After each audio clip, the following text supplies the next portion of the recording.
Are we kicking that out? All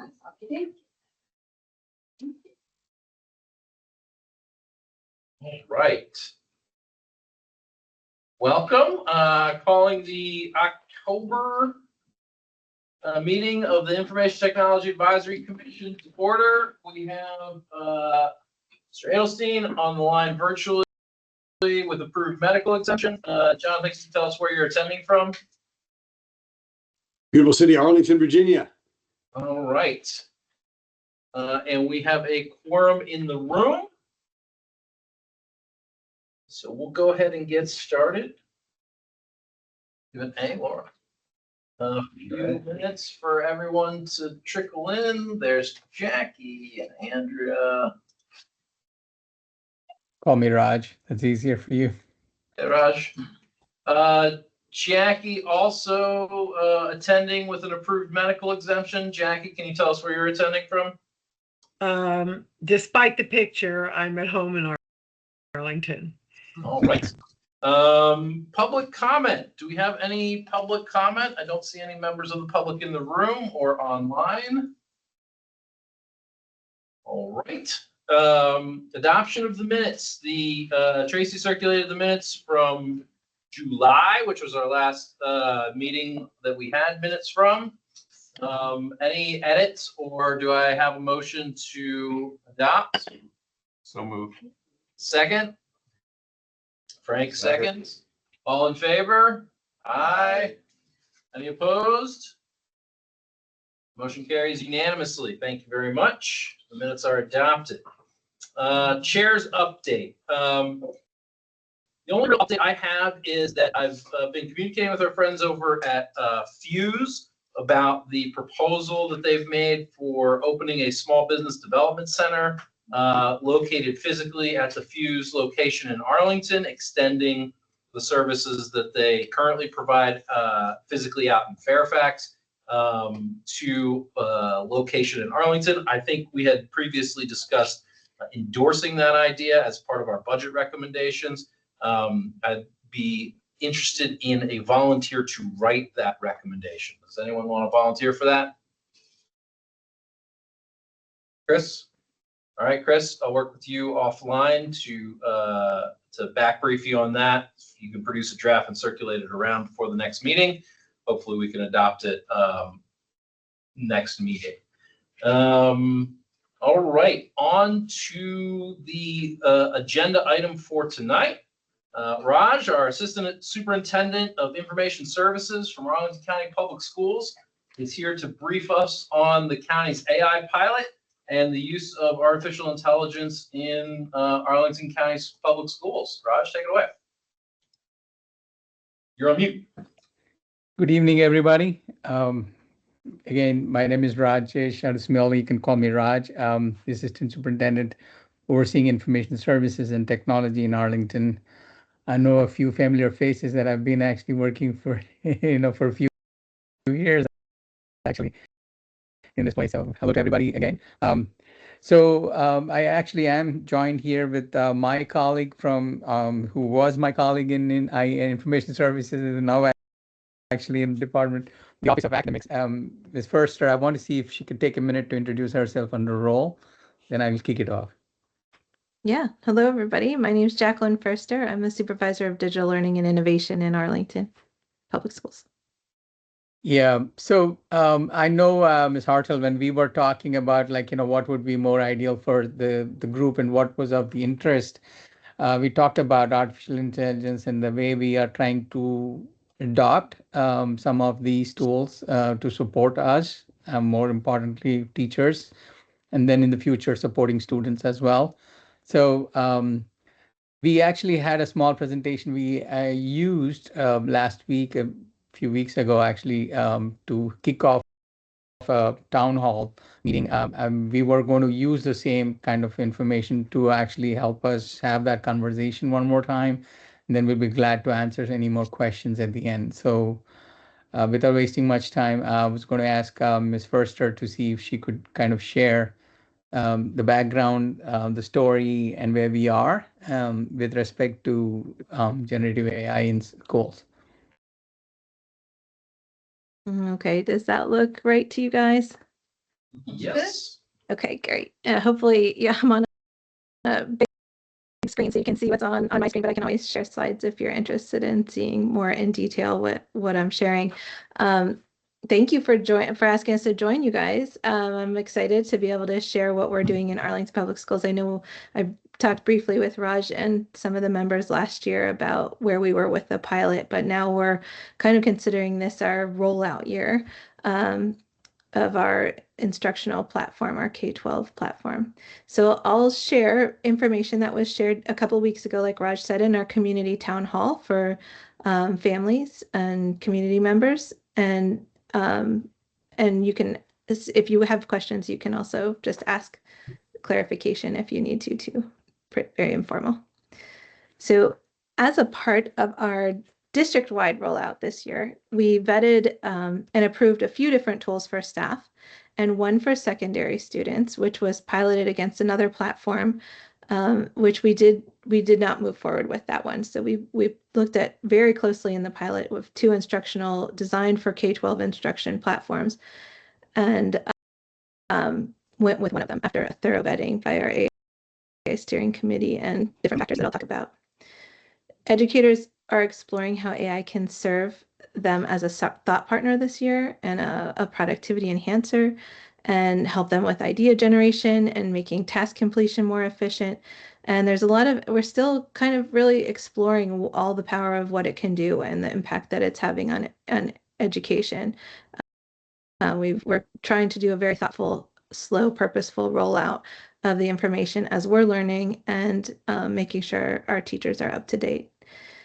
In secondary classrooms, teachers also have the option to use monitored AI spaces with students to support their instruction and to encourage digital literacy and AI literacy skills because we know that they've been looking at these tools for a long time. So we wanted to provide a safe, monitored way to do so. And of course, because this is an emerging technology, we recognize that things are changing very rapidly in the field, and our approach is really designed to be flexible and responsive to that. So we're calling this our Year of AI-Empowered Learning. Last year was our year of exploration, just like the VDOE was supporting. And this year, in this district-wide rollout, we're particularly looking at AI, but generative AI, and how it's impacting education. We're really trying to plan this with intention, really purposefully, learning from the research that's out there. New stuff comes out every day, it feels like. Listening to each other, other districts, higher education, our partners in the district, our community partners, and staying grounded in the values that APS has with equity, integrity, and human-centered learning. Because we believe that AI can support teaching and learning, but we also understand that it brings risks, and being a K-12 district, we have to be extra cautious. So that's why we're moving forward with a lot of care and lots of conversations. And speaking of the conversations, we know that this has to be very collaborative. So our APS departments, from academics and student services to diversity, equity, inclusion, and information services, Raj's department, my old department, we've all helped to kind of shape the approach to generative AI use in the district. And those efforts were really just the beginning. They continue through, but that's where we started, going cross-departmental with our information gathering. We started engaging families through the multiple communication pathways of like PTA surveys, presentations to advisory committees, and of course the ongoing dialogue that we have with community partners. And from that pilot, we gathered feedback from over 400 volunteer staff members who took on additional training that they absolutely didn't have to, but were excited to learn about, and then did a pre and post survey. So we collected lots and lots of feedback, which we continue to use to inform our strategies going forward. We also continue to learn alongside other school districts. Like I mentioned, we were in a cohort that was developed by the state with other school districts who were in different phases of learning with AI, and really, it was a very collaborative effort, probably more than any collaborative effort I've seen in education before, or had the ability or privilege to work on a committee like that. So it's been exciting to be a part of that as everybody's kind of starting at ground zero with this topic. We also, we just really want to, like I said, build it on a thoughtful approach, student-centered approach to using AI. We know that we've been using it for a long time, right? Especially machine learning. That's been a part of education for quite some time, even if people weren't super aware of what it was or what was going on behind the scenes. But this year, all instructional staff are being trained to use generative AI responsibly. Beginning in fall of 2024, I think it was, APS launched our 3-part self-paced generative AI course for all staff. The first 2 are for non-instructional and instructional staff.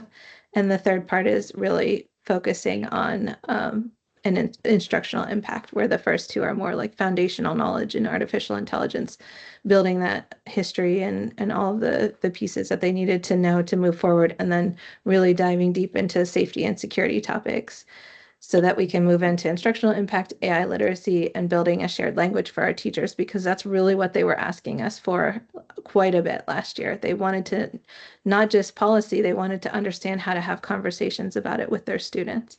So we really focused on that in those courses. And the full course series of 3 includes about 15 credit hours of professional learning. And we have the expectation that staff take one of those this year, but many of them have taken multiple already, and some all 3. And to complement that work, like our instructional technology coordinators who are in each building supporting the schools were asked to deliver an in-person staff session on generative AI in the beginning of the year, during the first quarter. And that was going on in every school, because we wanted to bring context and get the conversation going and support directly in each building. So that was a big focus that we had. And our ITCs really supported that learning within the schools. And that helped us start building that common language, so everybody was kind of on the same page, knew the requirements for moving forward, and could start exploring from there. We plan to do like continued instructional guidance for the staff in each building through the ITCs throughout the whole year, not just like in the beginning and then let it go. So that is really important to us. APS staff also have access to secure data protected tools. They're designed to support safe and effective use of AI in the classrooms, not just with the students, but for their own personal use in the class, to help them think through issues in the classroom, help them brainstorm new ideas. And those tools that we have are Microsoft Copilot, Google Gemini, and Notebook LM, which are already part of our data protected digital ecosystem in Arlington. So they really provided us with a sustainable solution for staff that was data protected. So that was kind of an easy shift for us for a staff use. Our goal is not to replace instruction with this, but to enhance it. Oh, was there a question? We're seeing slide 4. Is that what we're supposed to be seeing? We haven't advanced. Yeah. Okay. I'm just talking checking. about yeah. So we're aligning our approach and guidance with the Virginia Department of Ed. And recommendations from advanced placement and international baccalaureate programs, which all emphasize the ethical, transparent use of AI in academic settings. So we're kind of taking their lead.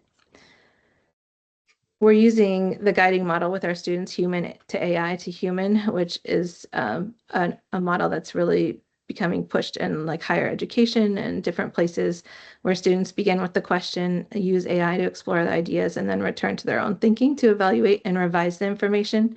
It just reinforces our stance that AI should support the learning process and not create a final product for students. We really want them using it as a tool to think through things, not help them think through things, not just generate something that they're turning in without any thought or input from themselves. So because we know we're in a world where AI can generate content instantly, domain expertise is more important than ever. So our teachers' role in guiding students to interpret and apply AI-generated ideas is essential to meaningful learning. So we kind of embed that in the work that we're doing with teachers. We've provided them with different tools, posters that are hung around different schools to support the responsible use of generative AI.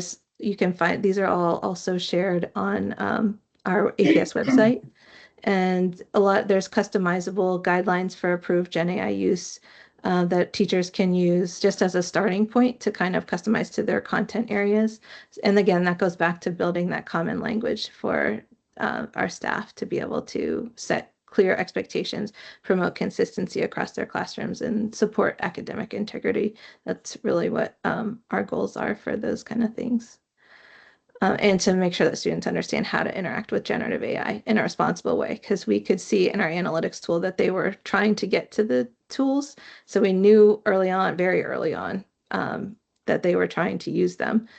And we just want to make sure that we're giving them tools and giving teachers tools that will help accomplish this information in a student-friendly and really transparent way.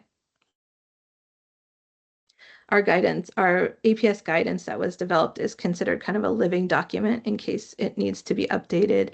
That is also on our website, and it's in version 3 right now because different items have changed. It's changed since we first put it up there in July of 2024. As Raj will probably also talk about, like our safety, security, and responsible use. Those are before we adopt any digital resource in APS, we have to go through a pretty rigorous review process. And this was also true of generative AI. We require quite a bit of documentation to evaluate the infrastructure compatibility, cybersecurity risks, student data privacy, compliance with district policies, all those types of things.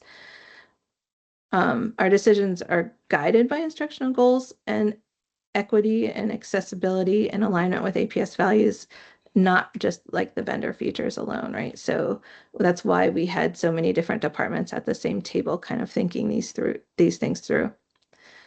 The platform that we ended up going with was School AI because it met these standards and it does not store or share student data. It complies with national privacy laws like FERPA and COPPA. Students are first introduced to AI safeguards at the beginning of the school year through the technology acceptable use acknowledgement form that they sign when they get their device. The lesson is given by the ITCs in the building, and that lesson launches students into their digital citizenship learning for the year, which now definitely has to include AI guidance in it as well, because it's certainly something that we know our students are encountering and navigating on their own. So we want to make sure that that information is also shared with them. So that we're definitely trying to model responsible use with staff and students. And teachers are definitely encouraged to use AI transparently and very thoughtfully and talk about it with their students, engage in it safely, and make sure that they're having conversations and sharing their ideas about that. Because we know teaching is a very nuanced art. It's based on human connection.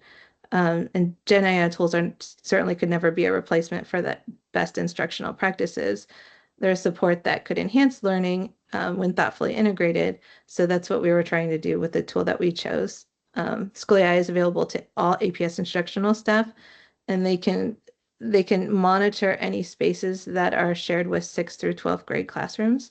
It's not a required tool. They can use it if they wish to, but if they do, they have to do an additional level 1 and level 2 certification on the platform in order to be able to use it with students if they choose that. Our Department of Diversity, Equity, and Inclusion has reviewed the platform to assess its efforts on mitigating bias, because that's something that we really wanted to work with our vendors on. We know that bias is a part of generative AI, and we wanted to make sure that the company was a partner with us and working towards mitigating it as much as possible. We've seen some tools that really don't do as good a job at that as others, and definitely wanted to be very open about that when we were talking about that with families and staff and students, and make sure that they're always looking out for that kind of bias as well. School AI is currently our solution. As we continue to support staff, we're also evaluating its instructional impact alongside other tools that may someday meet student needs and district adoption criteria. But for now, School AI is the one that we're going with. I'm just going to give you a really brief overview of what generative AI platform built for K-12 school districts look like, because it's very different from maybe a chatbot that you might have access to at home or at work. I'm going to do just a really quick walkthrough of what the students and staff are seeing, starting with how they access the platform.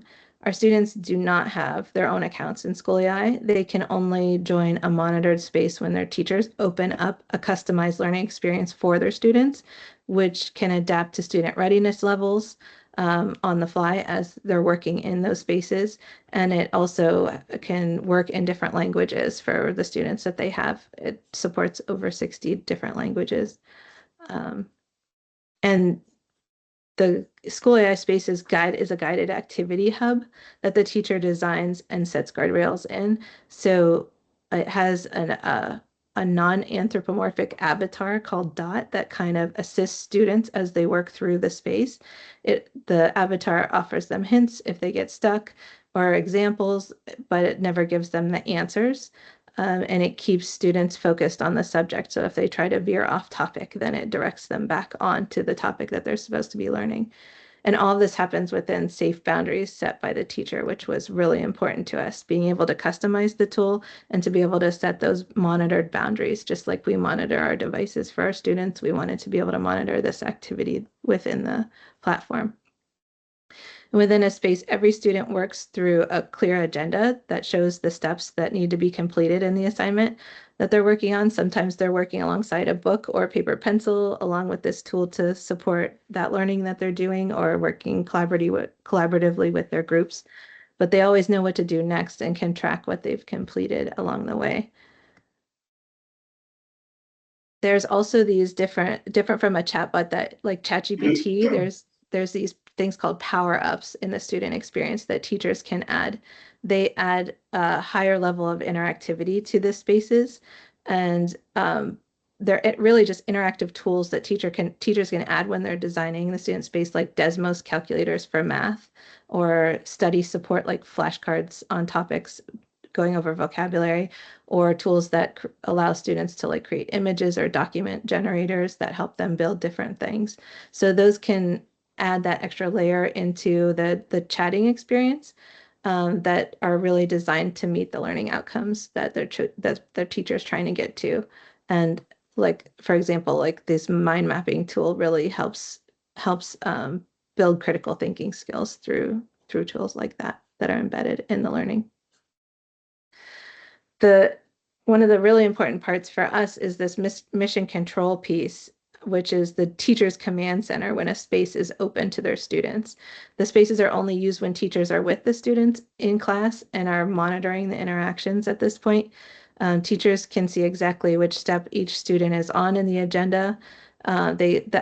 They can kind of get a feel for the general attitude that the student is expressing towards the assignment through different indicators in the dashboard.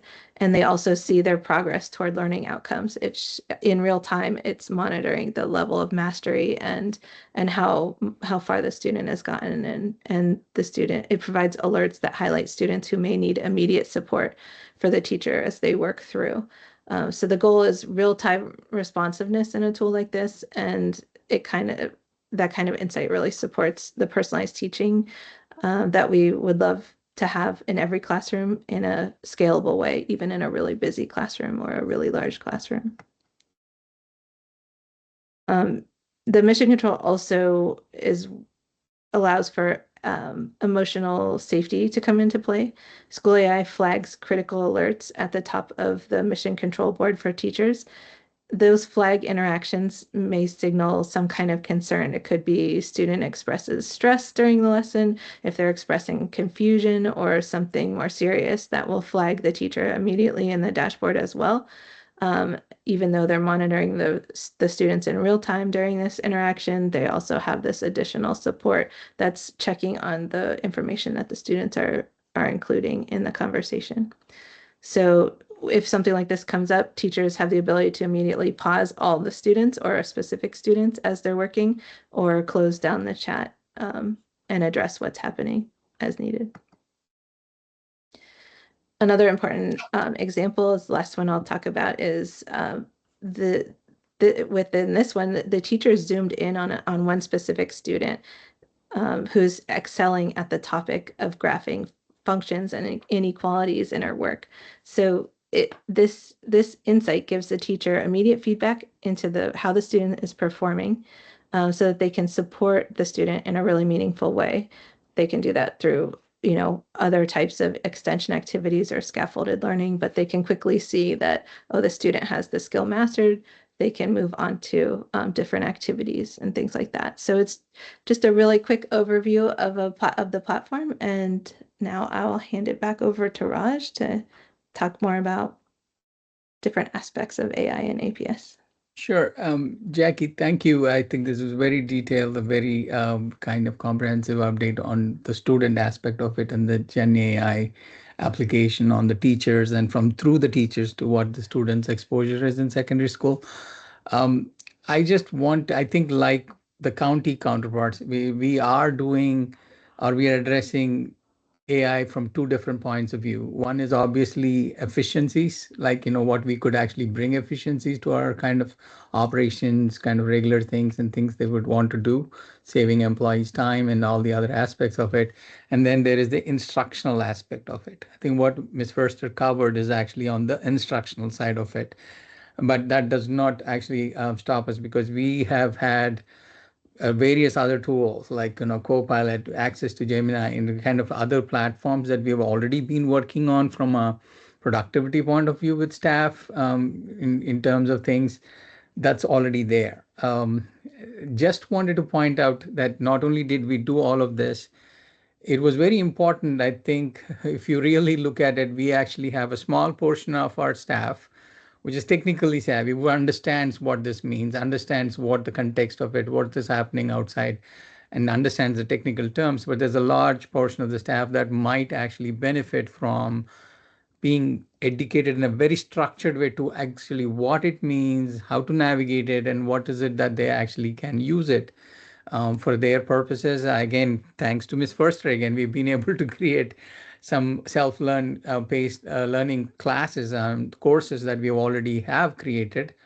And they're very comprehensive, actually. I have to tell you that they're so comprehensive that it even talks about bias in these tools and how that has to be navigated as well, because that's the reality of what we are trying to deal with. So those are your two buckets. We don't want to just go on and on, but I want to stop here. I would love this to be a very nice interactive kind of a conversation. Holly or anybody, if you could help me with what do you have? What questions do you have? We'll do a lap around the table for questions. Jackie, online. Sure, I have two questions. The first one is on the role that the academic committee or department or whatever, and specifically computer science and engineering, and whether or not it is also being used or studied in terms of a development tool and all the work that's going on in computer science to be able to further develop AI itself and the tools and the various uses, because you're describing it as a tool only, not a subject of science, computer science, engineering, whatever bucket it fits into the curriculum. And I'd like to know, so number one, my question is, what are we doing there? Like if you're at the tech center or whatever, in terms of classes on this. And then the second one is, just as a generation had to learn, and are still not necessarily very good at, how to properly reference research that they do on the internet.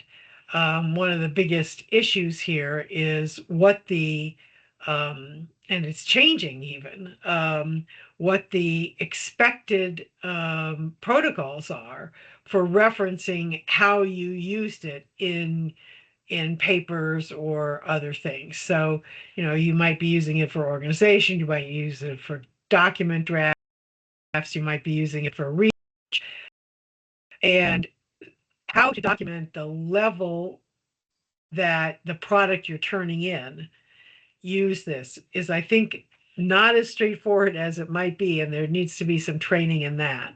So those are my two questions. Jake, do you want to take a shot at what is it? Yeah, I can definitely. Well, first I'll start with your last question first. With the citations, so that's twofold. Part of it is it was first developed by our supervisor of library services. She has done quite an extensive amount of work on the research with the universities, what the universities are doing on citations, and has embedded that into the work that the AI steering committee has done. And part of that has translated into having customizable levels of use that go back to that common language piece.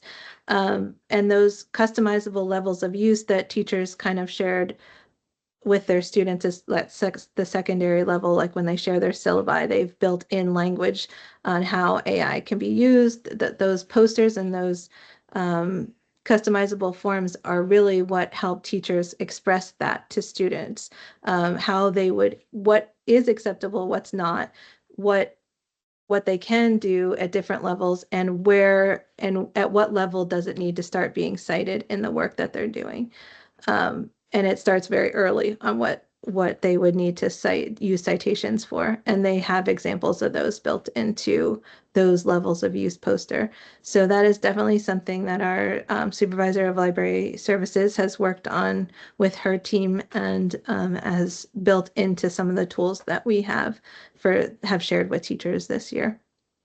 But they're using it at home as well. So I'm thinking of particularly the secondary school students. You may have the buckets that you have in the tool you're using at school, but they may very well, have their own account without the privacy protections and without, the different buckets where they can be looking at what and asking whatever they want. And then that might be, first of all, there's a training on safety that you don't need if you're using a secured product, but they would need if they were using it at home. And secondly, they're turning in their products, and so training for them on what those buckets are is, I think, important. I don't know. I know I have to go back and look at what the universities are saying. I mean, when I do it, I make notes right at the header saying AI used for X, Y, and Z. But, if there's an emerging standards, it's something that, that obviously teachers need to know, but certainly we need to be teaching to people also. Absolutely. And we know that's definitely something that's happening. We knew students were using it earlier than most of our staff was. And we could see in our digital analytics tool that kids were, even if they were getting blocked on student devices from using it, they were still trying in large numbers before we were, that's back, a couple of years ago that started happening. Right. So yes, it's definitely something that has to be part of our digital citizenship curriculum, because what they do at home is a little hard for us to control, right? But we do want to encourage that ethical use of AI and start training from an early age on how to use these kind of tools. The digital citizenship, we start at the very beginning in elementary school. So this just has to become a part of that. And we had to start somewhere, and that was building a common language so that teachers could begin having those conversations, and our staff could be trained on being able to incorporate that digital citizenship into the school year, not even just the school day. Like it's ongoing. And there are a lot of colleagues. There are a lot of colleagues out there that don't have this training, and it's obvious. I mean, I don't need an analytic tool. I can read something and tell when they're not giving a citation that they should have given, and it's happening all the time now. Absolutely. Yeah. Jack, sorry, go ahead, Rush. No, just to close out, Ms. Snelling, I think one of the things I'm trying to summarize is there are two aspects to it. what Ms. Forster rightfully hit right on the head, top of it, was the ethical use of it, and with kind of the proper way, the digital citizenship aspect of it, and the proper guidance they need to be provided. We also try to actually, while you already talked about it, within APS provided devices, we actually use Lightspeed content filter, which does have restrictions on certain AI tools. We do not allow them to be used. This is the only one. But like you said, they have their own devices. Nothing's stopping them from using it. And that is where the digital citizenship aspect comes in.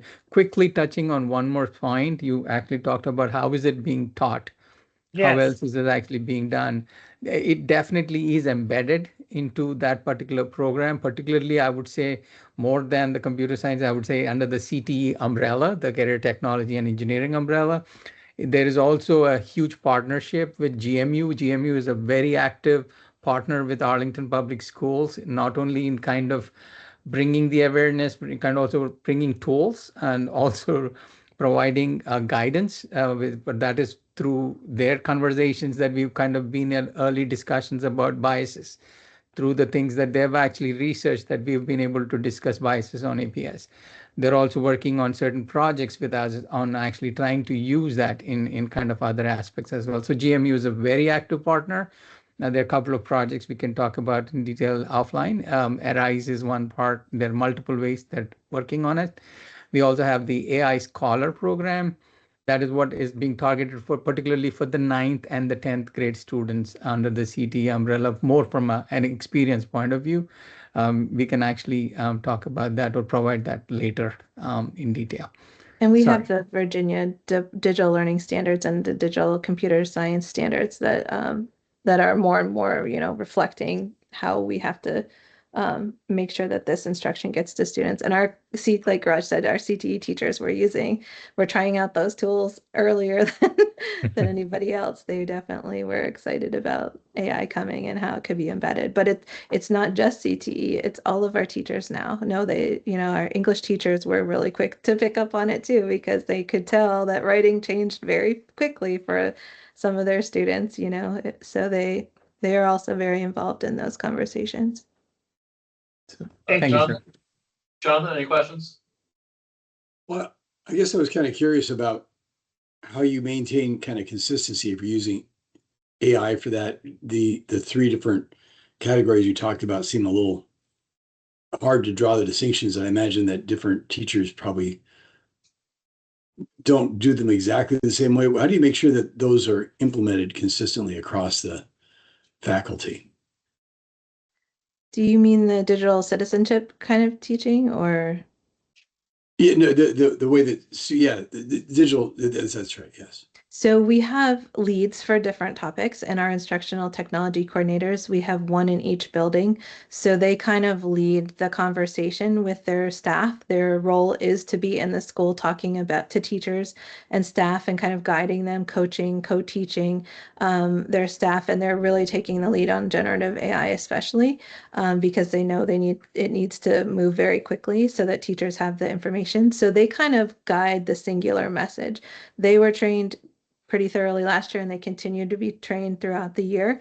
And they bring that information into every school, trying to get that consistency. Because it is tough when you have a school district of, a few thousand, many children and many staff members. They're all kind of doing their own thing. So we try to have a consistent message communicated through all of the channels so that everyone's kind of on the same page. We'd start with that steering committee in the beginning, and then started branching out administrators, staff, families, communities, and all the advisory committees. Everybody's kind of hearing the same message over and over again.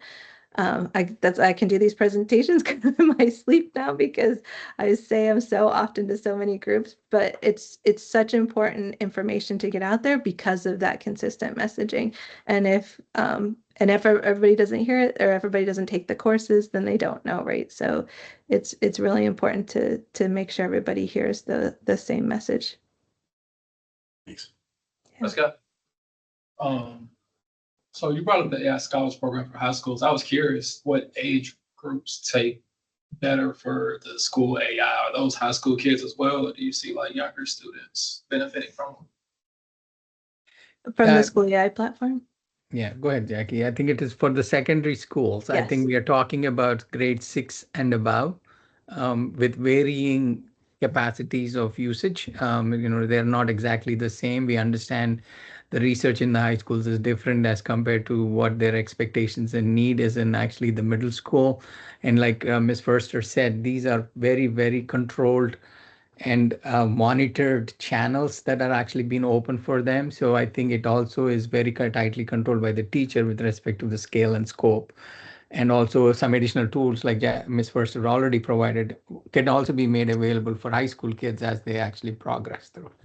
And So I'm sure all of you are, have tried out a chatbot at some point, but I mean, you probably all learned that very quickly that it takes learning on our part too, right? To get a result that you deem worthy or, doesn't look like it's been generated by AI. It takes a lot of skills. It's a skill that has to be learned by our staff as well. And that's why it's not required at this time. And it's certainly not required for using with students and takes so much more training because we don't want them, we don't want our staff jumping into it without some knowledge to back it up. And we do know that this year is really, it's our first year of rolling it out fully with teachers and allowing them to get in and explore using it with students even in a monitored way. So we've definitely restricted it to secondary as this happens, but the usage with students is much, much lower than our usage with teachers using it as a tool for themselves right now. And that's what we expect to see at this point. I wouldn't want to try teaching. It's not easy teaching on the fly. I've taught for almost 30 years now. I've been in education and jumping into a topic is, if you don't know it, you're a lot less comfortable than when you've had the experience and built up the skills yourself. So we definitely want our teachers comfortable and understanding how to use it in a responsible way before they're introducing it to students as well.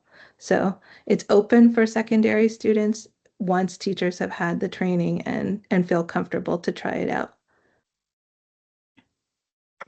Chris? Yeah, Raj, Jacqueline, thank you so much for the presentation. Incredible detail, and I'm always so surprised and amazed. I grew up in a more rural community not too long ago. At the infrastructure of the Arlington Public Schools, it's so impressive. Almost makes me wish I could go back in time. Two quick questions. You brought up the School AI platform, and you're collecting so much great data there that gets directly fed back to the teachers. How much of a role and access do parents have to that same data? Are parents able to see where their kids are struggling across certain courses and get direct access to see kind of the prompts that are interplaying here?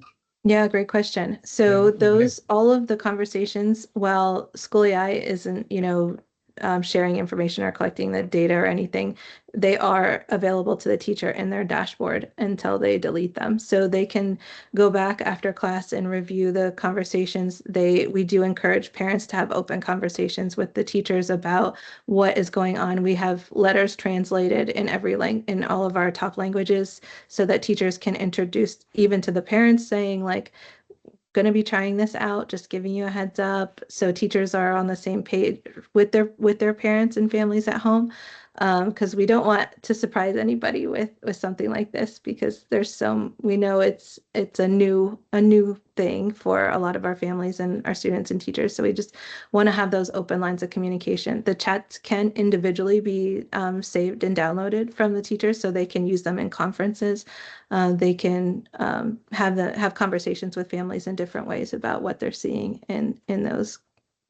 We don't have like I said, we don't have as much data yet on the student side because teachers are really still early days for them for really getting comfortable with the platform.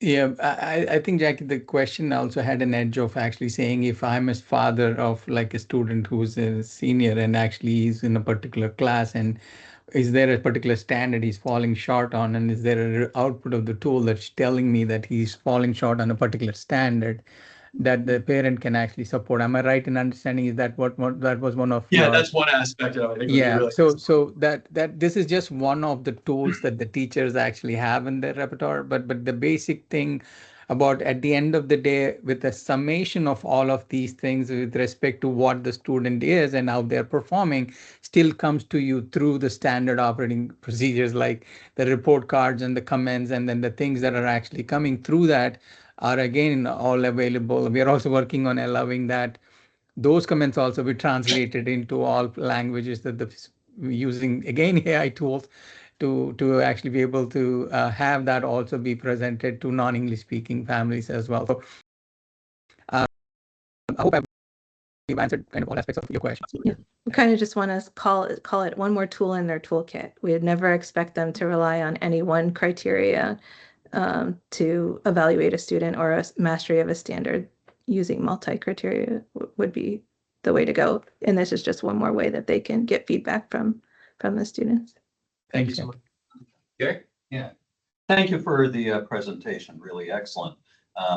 It's encouraging to see how much the county is really embracing this, because you say it's the way of the future, but it's actually here now, and to actually deal with it and incorporate it in the system, I think is the way to go. So excellent presentation.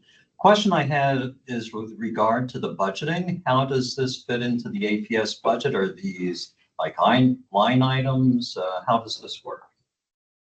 Funding either capital expense, operating expenses, where does that appear in your budget? Well, for some of our tools, they're built into our system, so they're much more sustainable. Other than School AI, all of our other tools are part of the platforms that we already have, Microsoft and Google, which is really nice because they aren't charging us anything extra to use those platforms for our staff. School AI, Raj, do you know how it's budgeted? I don't know. Yeah, I think what we did, there are two things we actually did. Particularly, I think what Ms. Mercer was talking about, two aspects of the AI tools, right? There is the productivity tools that we're talking about, Copilot, Gemini, the enterprise versions. We actually have enterprise licensing with the product, with both the vendors, and we are actually getting that for free of cost. I mean, that is something that they're throwing in definitely as an incentive for K-12 environments, particularly in the educational environments. That is one thing that we actually have the benefit of, is actually be able to use those tools within the contained enterprise version and the enterprise realm of data privacy and protection, also at or almost minimal cost. With respect to with School AI, what we did, we took 1 year of a pilot, and actually AI was a very active partner with us, who came to the table with very, very minimalistic cost, because they want, by the way, they were one of the products we've actually piloted, and then this district made a decision on School AI as being the product that we wanted to actually use and adopt. And we've adopted it in, like Ms. Mercer said, it's a very small footprint. We actually have it as a one-time cost that we've actually been able to tap through with some of the savings that the Office of Academics has actually been able to identify, because they have some funding for resources, right? Digital resources that they are actually they've been able to use that. And then not necessarily needing us to go to the school board to ask for a separate line item that we would actually have to ask for.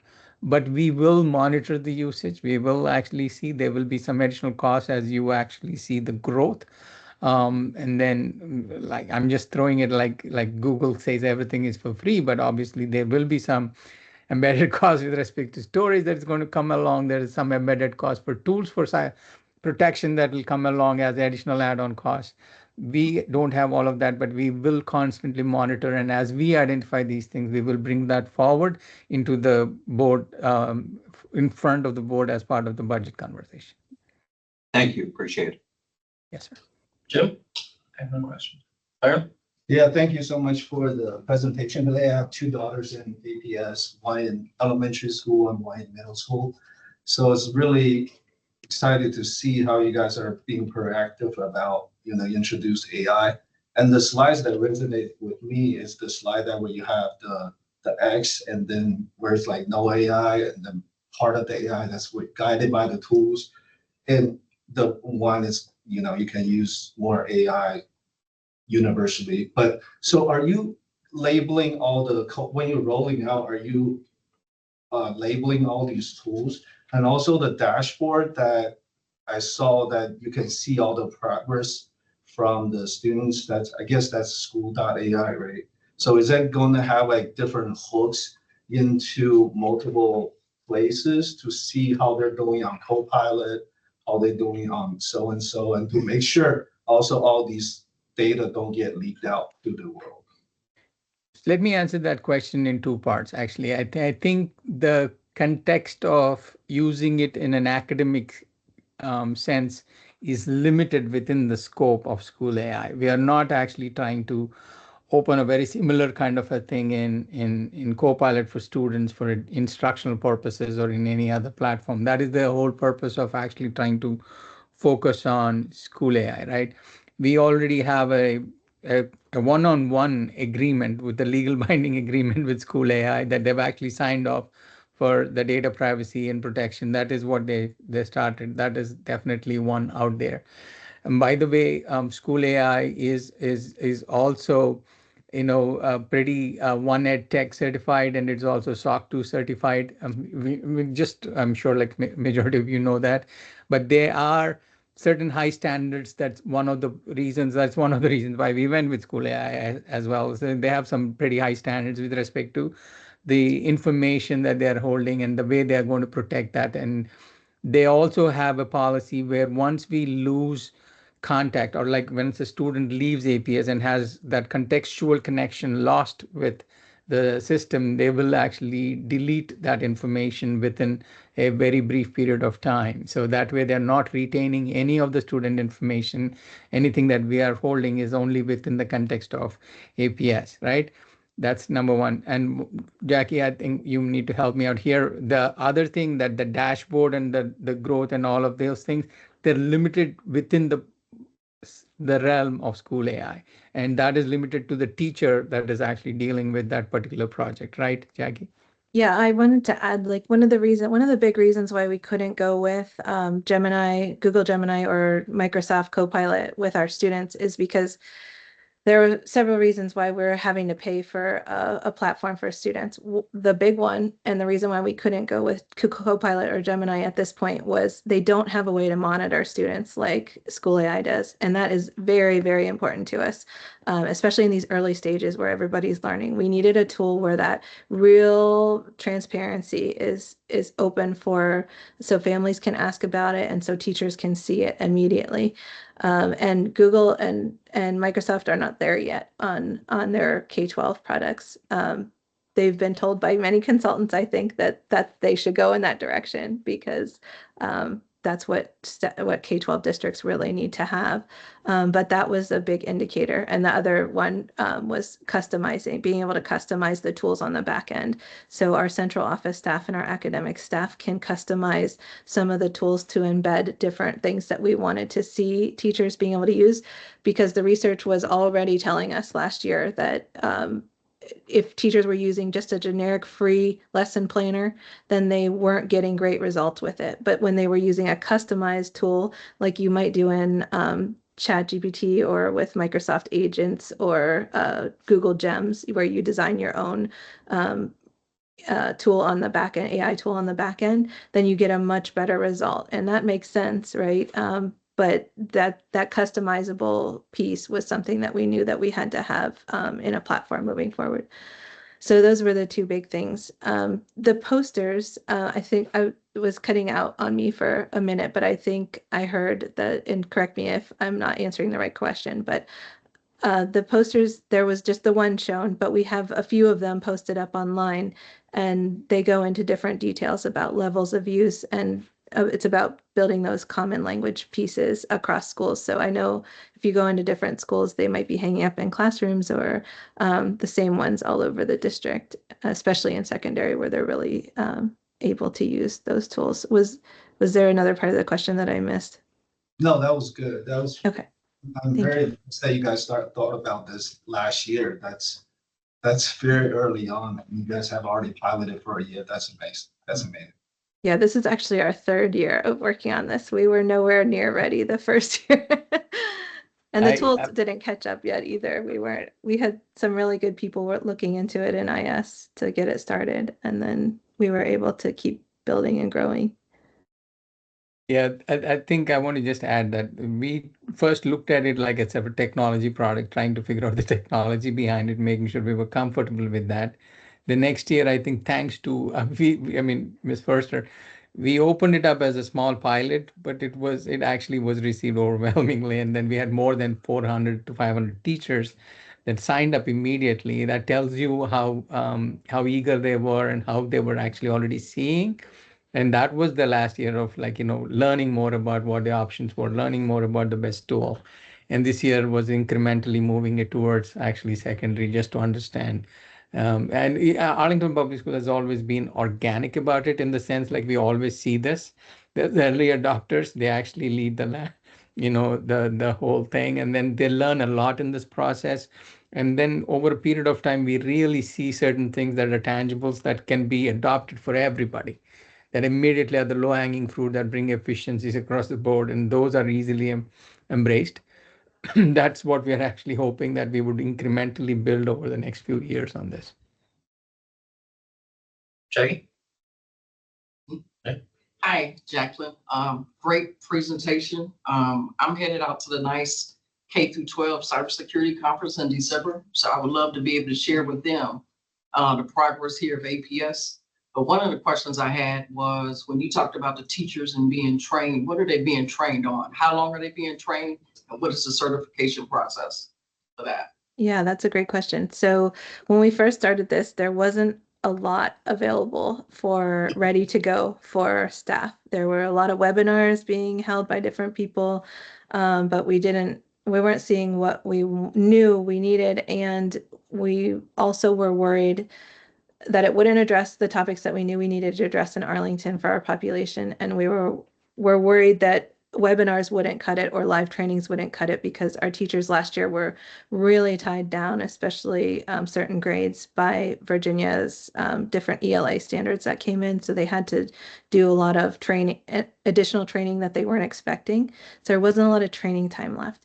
So we knew that it also needed to be on their own time, because it's very difficult with collective bargaining to be able to require specific trainings. But we did start out just in that exploratory phase, where we built those 3 Canvas courses that equal at least, and this is undershooting it, but each one is about 5 credit hours long, 5 hours long to complete. And that's a huge ask for teachers to take on voluntarily. But Dr. Duran really supported it, and he did set the expectation for that all instructional staff would complete at least one of those courses, and teachers could self-select. They could take all 3. They were definitely encouraged to take all 3, 15 hours of courses, but at least one of them that fit into where their learning was. So if they'd already sought out different learning from other places, they could jump right into our instructional 1 level, or course 3. Which was almost 10 hours of learning on itself, but we could only give 5. I felt bad about that, but it ended up being about 10 hours of learning for teachers to take on. But it was, again, self-paced, so they could do it in their own time. There were breaks built in so they could come back to it. So we had that, plus the in-person training that was required in every school this year by the instructional technology coordinators, to make sure everybody was hearing it, even if they didn't select to take it. And they have this year to take the course for instructional staff, at least one of them. Our ITCs and our administrators were all asked to do that last year. Our ITCs have all they're new and they're in the process of completing the training. All 3, most of them have completed it, and all of them who were here last year completed it last year. And we have trainers come in to help do that too. I'm looking at bringing community partners, because, in Arlington, we have such great resources.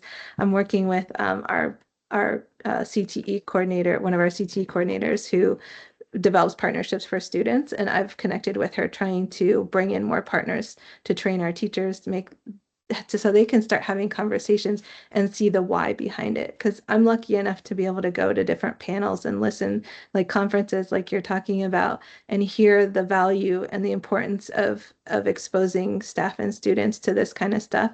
But not all of our teachers have that ability, the time, the money to be able to do that. So I want to bring those people that we have into our schools to talk to the ITCs, to be able to share that information with them. We have Accenture right there, Amazon, like all these great connections. So we're trying to capitalize on our partners in the area too. Sorry, Andrea. Got Jackie on the brain. Too many Jackies on the screen. I know there's a lot of us. Laura? Thank you for the presentation and great to hear you're partnering with Accenture. I work for Accenture in their cool. cybersecurity group focused on AI. So very excited to hear you're working with them.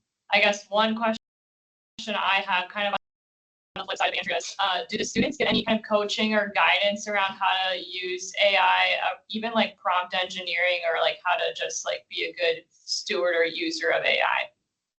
Yeah, that's a great question. And that's something that I've been asking our school AI to develop for us and they're working on it right now, is an actual course developed they do that for teachers. They do level 1 and level 2 certification.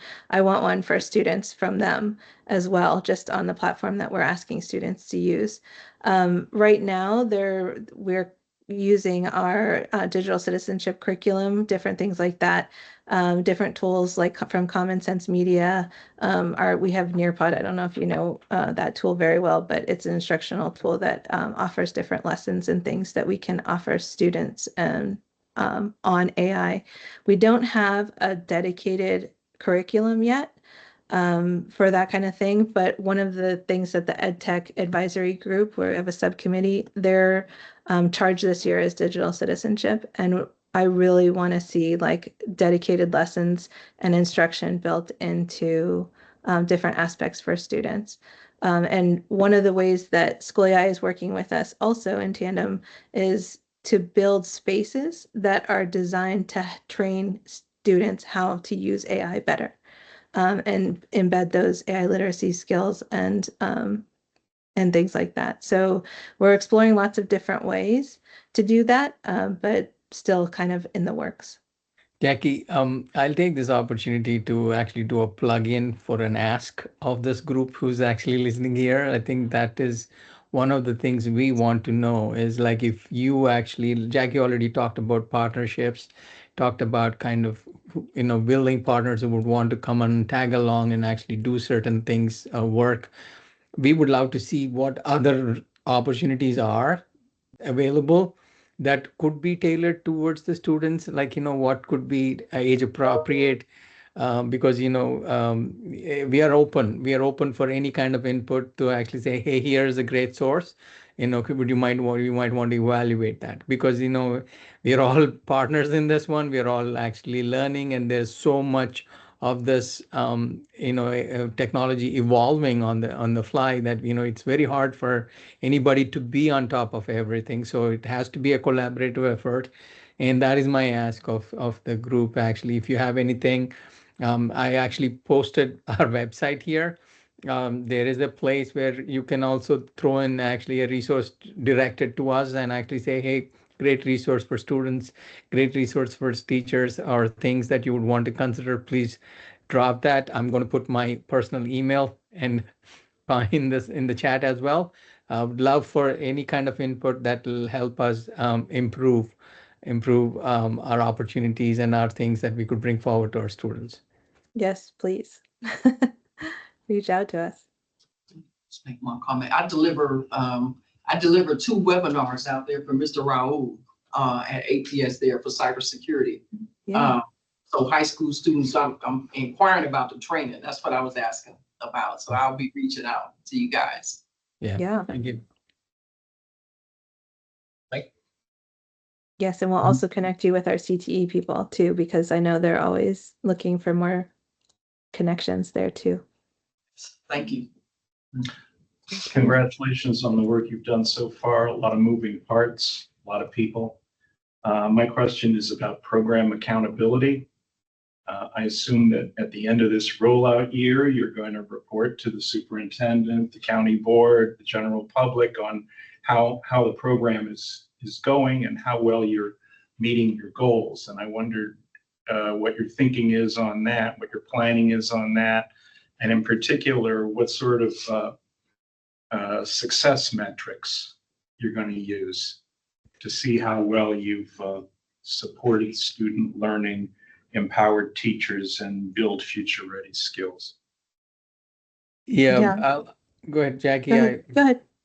Now, I wanted to kick off because I wish I was able to actually bring along what we did at the end of the pilot year to evaluate the effectiveness of what the tools were, what were actually the value propositions of that one, what did all of our staff through various surveys that we've actually offered, like everybody took a survey and they've given us direct input on and very specific details as to what was working, what was not working, and what was the differentiator and things like that. So obviously there have been some tools that have already been built in at the end of the program to collect that feedback, to summarize and actually be able to present not only the things that worked out well, the things that did not work out well, and the areas that we actually need to improve on, right? Obviously those have been in place. I mean, I'm assuming we will do a very similar exercise, or it will be a continuous improvement process, because this is not going to be, okay, what is the tool? And we really want to evaluate these products and what worked and what did not.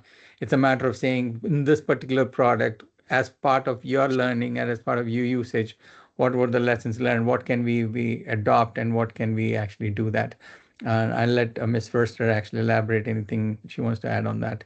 Yeah, I think that's definitely all true. We're definitely going to rely on feedback from the staff, because our primary focus this year is making sure that staff are trained and understand how to use it and are really trying things out with the students and things like that. One of the other things we want to do is, in addition to those others, are speak to students directly. I think we're going to be starting with HB Woodlawn soon. We're going to crash their town meeting and kind of get some feedback with them. They're used to working on topics like this with adults, so in a very conversational way. So I'm excited about that. We're actually probably going to try to get the vendor to come with us and talk to students so students can ask them questions directly. But a lot of information gathering like that throughout the year, not just at the end, but progress, because we meet with this vendor at least once a week, if not more, and review the analytics as we're going to see usage and things like that, and talk about how we can provide more opportunities for staff.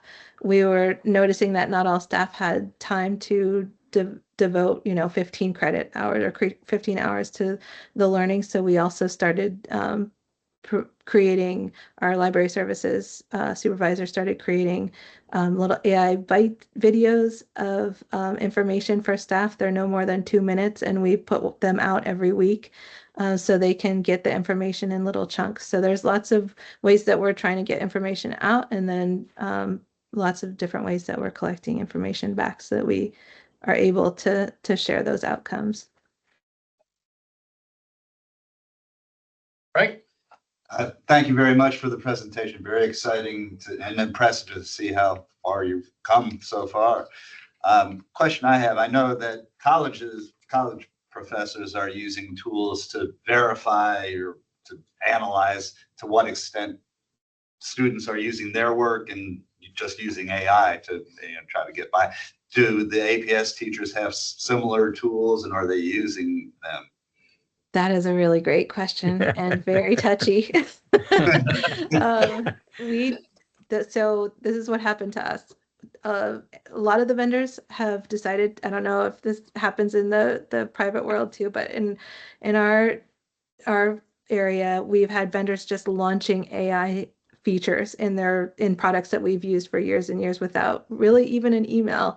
So Turnitin was one of those ones that caught us by surprise I think it was last spring, Raj? 2 years ago.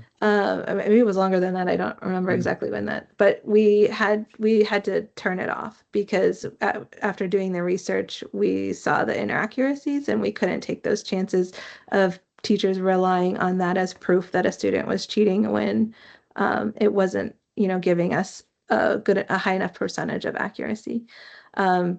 We do ask them to have those conversations, which is what they were actually asking for last year when they started asking for that common language, because they didn't want to go through formal processes every time they thought that a student might be using AI for a paper that they were doing or an assignment.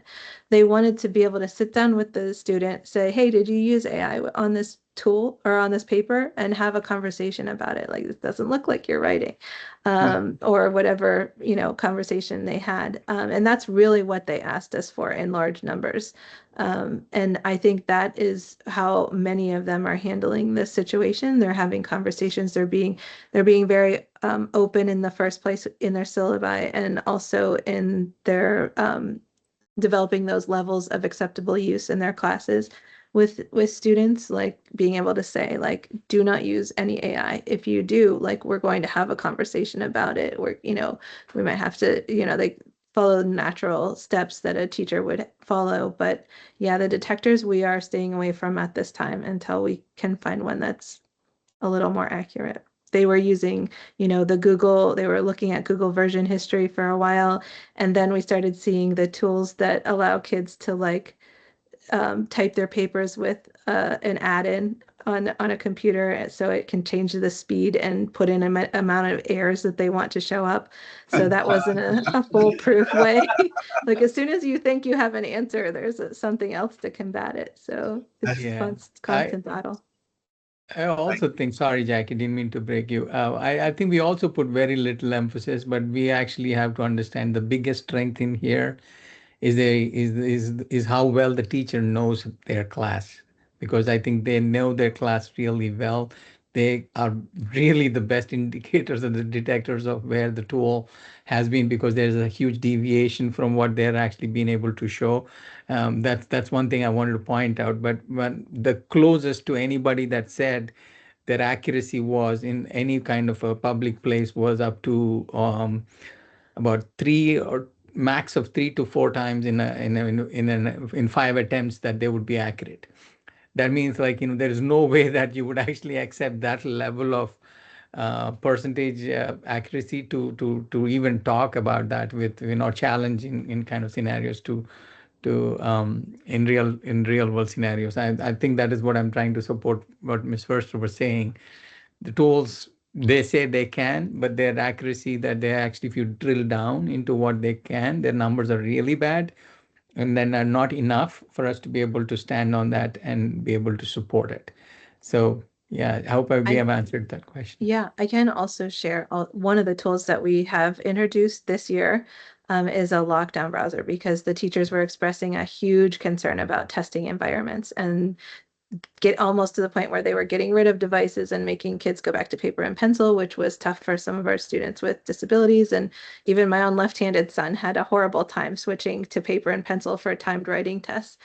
So we did get that lockdown browser out for our Canvas, our LMS, so that in a testing environment, they can make sure that the kids are kind of on task in the place where they're supposed to be.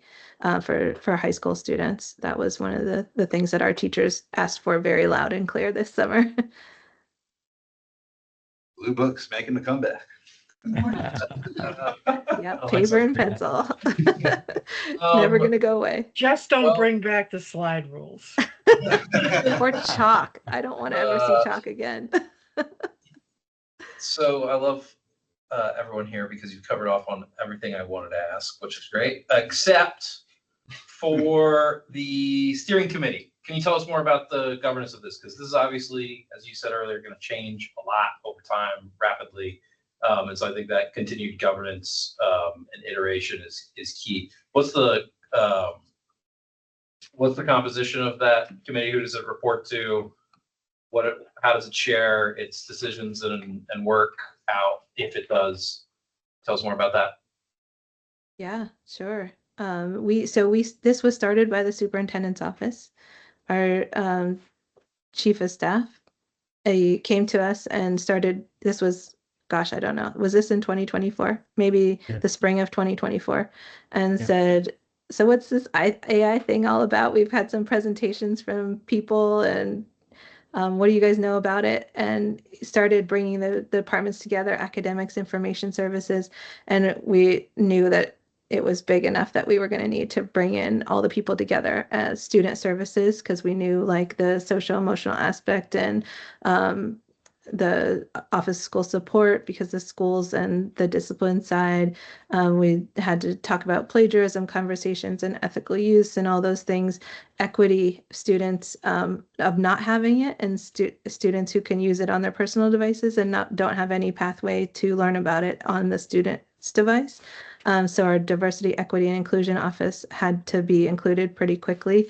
So basically all of the student, school, and community relations, all of those departments came together and with representatives, usually a couple of in each one. And we actually have a project manager who runs in IS who runs the meetings, and she is our taskmaster. She keeps us on track, covering topics, making sure that everybody has their role to play and weighs in on the conversations that come up as they're needed.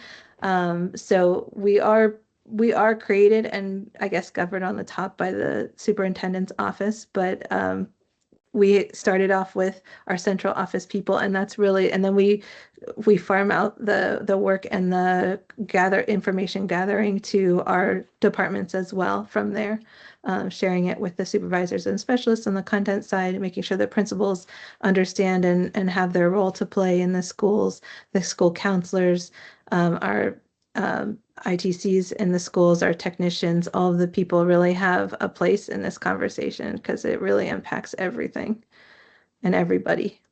Is it connected with any of the advisory commissions, the APS advisory commissions, either the superintendents or the school board's advisory commissions? As far as like the advisory, Is there any councils that we input have? from the non-APS employee advisory commissions? Working, not in our steering committee, but we do have, like last year, all I talked about in our ed tech subcommittee was AI. And that's primarily made up of our community and mostly parents who joined the conversation. And of course, they were reaching out to us early on to people who were interested and meeting with us. Raj and I have had a few meetings with families specifically.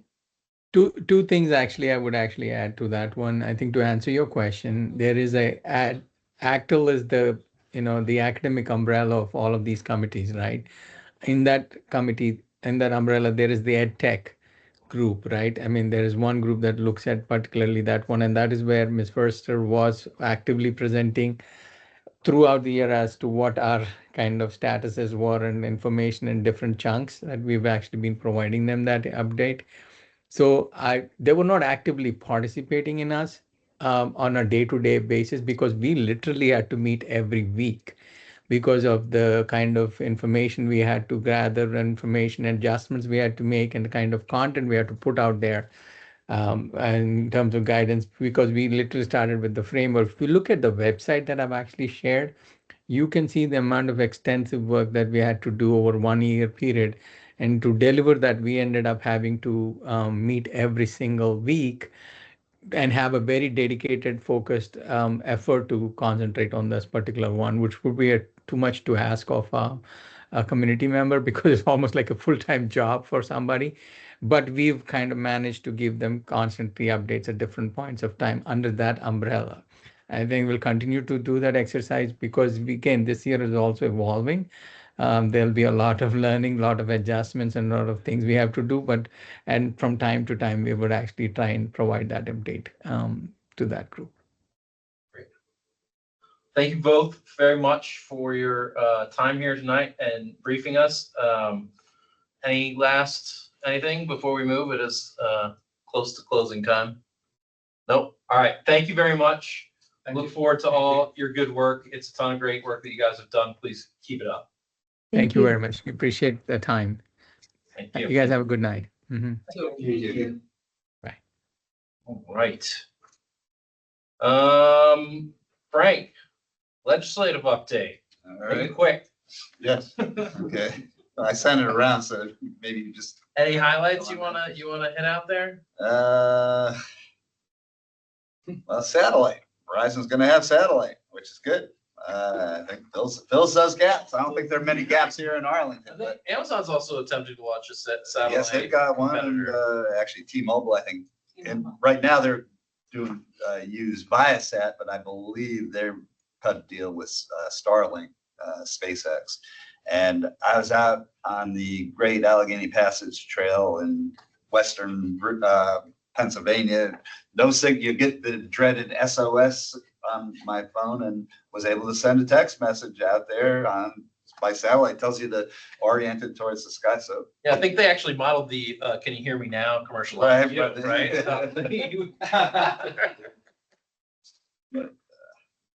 yeah, no, it was actually pretty interesting. But anyway, Arlington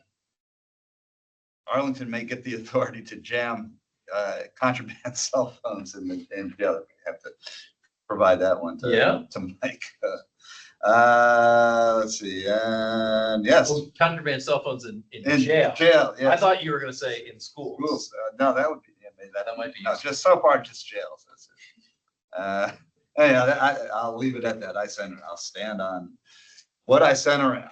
All right, thanks, Frank. DTS update. I think we have congratulations are in order for Ms. Hartel, who's been since our last meeting appointed. It was in our last formal meeting, yes. This is the last It formal was in meeting? August. That's and right. We Yeah. had the break in August, and in September was the book talk, and that. Yeah, Right. our new CIO. Yes, congratulations. Congratulations. I mean, if that's not enough, do you have any other updates for us? I have. That's sorry, I thought it was off. Opposite.